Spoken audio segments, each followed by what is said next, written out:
Senang sekali rasanya jika bisa menghabiskan waktu weekend bersama teman-teman. Untuk berlibur sejenak, mengistirahatkan pikiran dari kepenatan dan pekerjaan yang menumpuk. Namaku Rizky. Teman-teman biasa memanggilku dengan sebutan Loki. Kejadian ini aku alami seminggu yang lalu. Hari itu, aku dan keempat temanku, Aga, Gema, Empri, dan Cos, memutuskan untuk berangkat menggunakan mobil ke daerah Subang, Pangaruban. Kita berencana untuk menginap di sebuah villa di sana.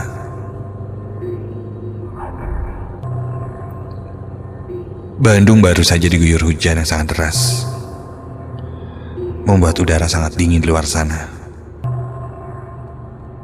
Kami memutuskan untuk berkumpul di rumahku sekitar jam 6 sore. Karena kami pikir kalau berangkat setelah maghrib mungkin tidak akan terjebak macet. Tapi nyatanya traffic saat itu lumayan padat. Mungkin karena weekend. Ya, mau bagaimana lagi? Kami pun harus menikmati kemacetan sepanjang perjalanan. Setelah kurang lebih 1 jam, akhirnya kami bisa melewati perjalanan macet itu. Dan jalanan pun mulai lancar. Di perjalanan, kami pun mengobrol dan bercanda tawa. Sampai tak terasa, kami sudah melewati persimpangan Pasar Lembang. Mobil pun melaju cukup kencang. Namun saat sudah berada di daerah hutan dan kebun teh, aku mulai merasakan sesuatu yang cukup aneh. Di sepanjang jalan itu, aku tidak melihat kendaraan lain selain mobil yang kami tumpangi.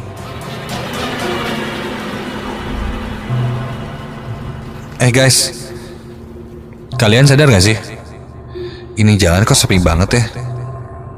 Gua lihat-lihat sih, kayak gak ada kendaraan lain yang lewat. Kayak mobil kita doang gitu. Benar gak sih jalannya ke sini? Jadi parno gue. Gema temanku berkata, mungkin aku saja yang terlalu ngebut. Jadi mobil-mobil lain ketinggalan di belakang. Tapi perasaanku, aku mengemudikannya biasa saja.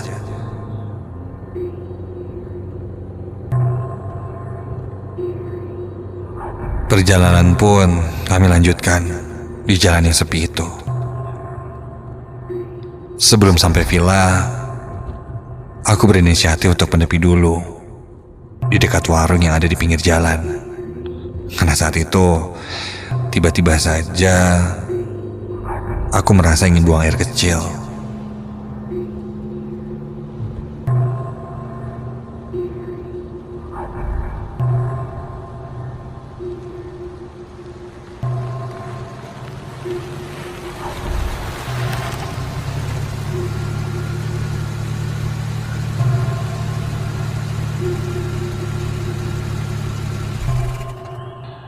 Setelah menepikan mobil di dekat warung, aku pun turun dari mobil,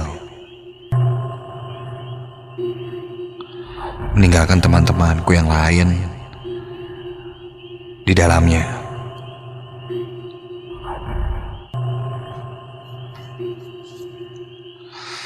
Baru saja turun dan kulihat warung itu, suasananya entah kenapa terasa tidak enak. Pintu warung itu terbuka, namun gelap. Begitu juga beberapa warung di sebelahnya.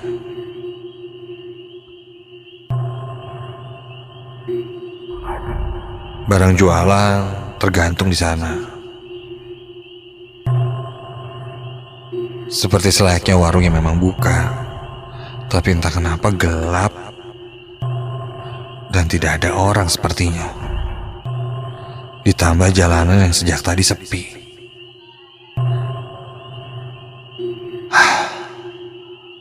Aku coba berpikir positif, mungkin sedang mati lampu pikirku.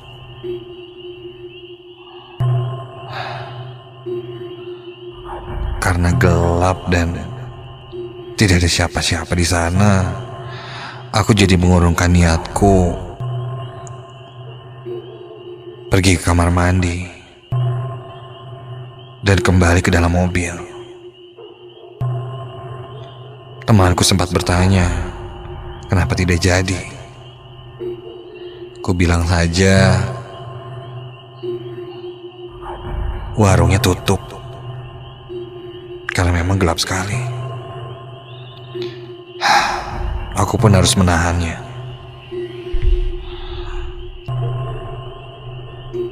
Lalu masuk ke dalam mobil, menutup pintu, dan baru saja akan melanjutkan perjalanan,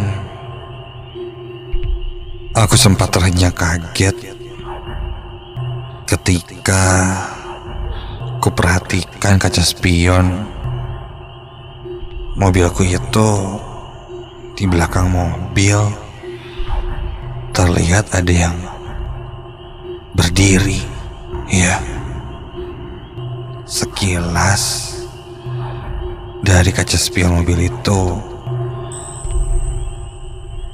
terlihat seorang perempuan berdiri memakai kain samping menutupi setengah mukanya. Sosok perempuan itu terlihat mulai berjalan mendekati mobil kami. Dan dia mengetuk bagian belakang mobil kami. Setelah itu perlahan kulihat dari spion mobil dia berjalan mendekati pintu mobilku. Kontan aku membuka jendela.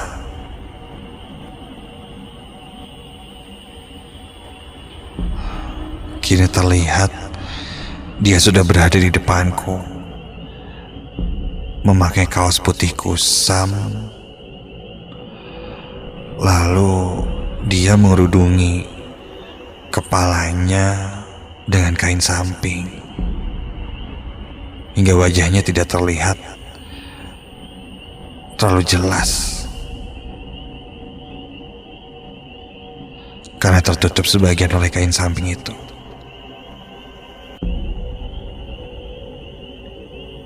Namun bibirnya terlihat jelas olehku, agak keriput dan terlihat bergetar seperti menggigil. Aku pun langsung bertanya padanya, iya mbak, ada apa? Tanpa banyak bergerak lagi dia berkata, ikut. Dia bilang ingin ikut. Aduh, maaf, ini mobilnya udah penuh mbak. Kayaknya gak bisa ikut deh. Ikut.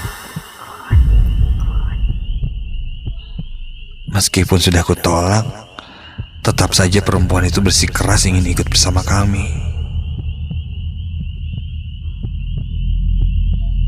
Kali ini tangannya memegang kaca mobil yang kubuka setengah itu, sambil berkata,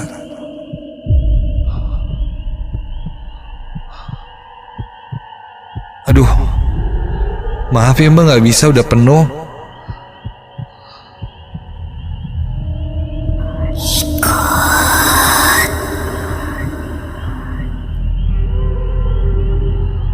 Teman di belakangku pun terus mendesak agar aku pergi saja. Mungkin itu orang gila atau pengemis, entahlah. Karena desakan dari teman-temanku, aku pun lanjut melajukan mobil dengan perlahan. Maaf ya mbak. Begitu kataku sambil melajukan mobilku dan menutup jendela. Dari spion aku masih melihat perempuan itu hanya berdiri. Teman-temanku yang lain pun menengok ke belakang.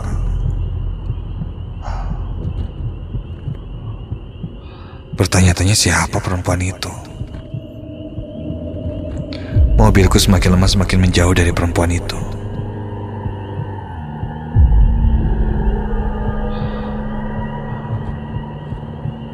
Sambil kita terus memperhatikan perempuan di belakang kami itu, tiba-tiba saja tangannya memegang kain samping itu. Dan dari ujung kepalanya, dia membuka kain samping itu yang menutupi wajahnya, dan seketika itu terurai rambut panjang berwarna hitam dari balik samping itu. Semakin terlihat jelas wajahnya yang berwarna putih pucat dengan mata yang membelalak melihat ke arah kami. Yang kupikir itu kaos, tapi ternyata kini seperti kain putih panjang. Dan sosok perempuan itu ternyata sosok kuntilanak. Kami semua yang berada di dalam mobil itu melihatnya. Sosok kuntilanak itu berdiri sambil tersenyum dan tertawa cekikikan. Aku langsung menancap gas mobilku dan menjauh sejauh-jauhnya dari sosok itu. Ketika suasana mobil kami sangat tidak karuan, tiba-tiba saja samar terdengar seperti suara cekikikan perempuan yang mengelilingi mobil kami. Jantungku berdegup semakin kencang. Suasana jalan itu semakin gelap dan sepertinya kita memasuki hutan.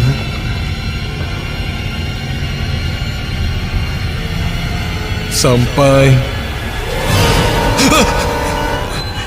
tiba-tiba saja muncul di tengah jalan sosok perempuan dengan rambut panjang yang tadi kulihat itu.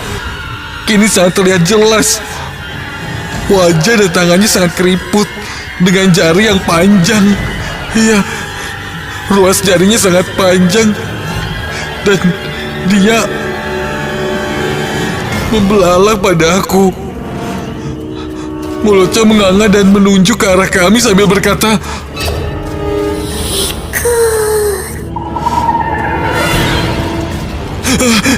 tanpa pikir panjang aku langsung gas mobilku hingga menembus sosok itu.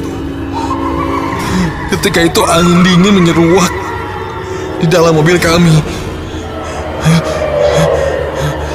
Setelah aku menabrak sosok itu, aku rem mobilku dan mematikan setir mobil ke pinggir jalan. Dan ketika kulihat lagi, sosok itu sudah menghilang.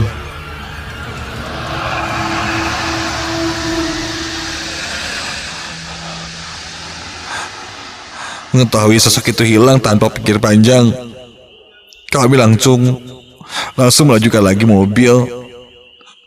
Dan selama perjalanan kami terus berdoa hingga sampai ke villa.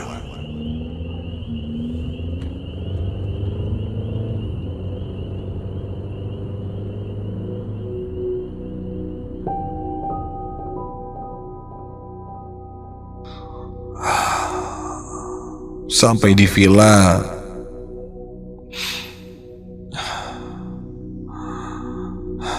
kami langsung beristirahat. Kejadian yang kualami itu tidak hanya aku saja yang melihatnya. Keempat temanku pun jelas melihat sosok itu. Kupikir setelah kejadian itu tidak akan ada lagi hal yang terjadi pada kami. Tapi nyatanya kami didatangi oleh sosok perempuan itu lewat mimpi. Keesokan harinya, ketika kami pulang dari villa itu dan kami melewati warung itu lagi, ternyata di sana hanyalah hutan. Ya, hanya pohon-pohon saja dan sama sekali tidak pernah ada warung. Jelas sekali aku mengingatnya. Di jalan itu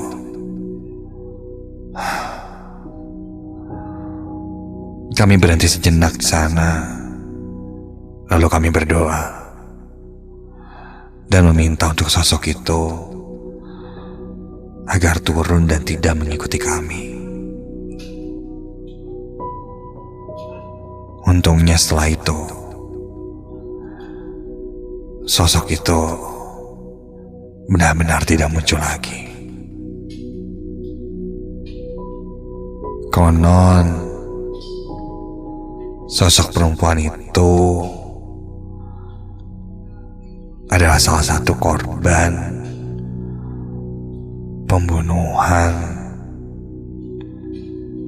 ketika zaman penjajahan dulu, yang mayatnya dibuang ke sekitaran daerah hutan itu.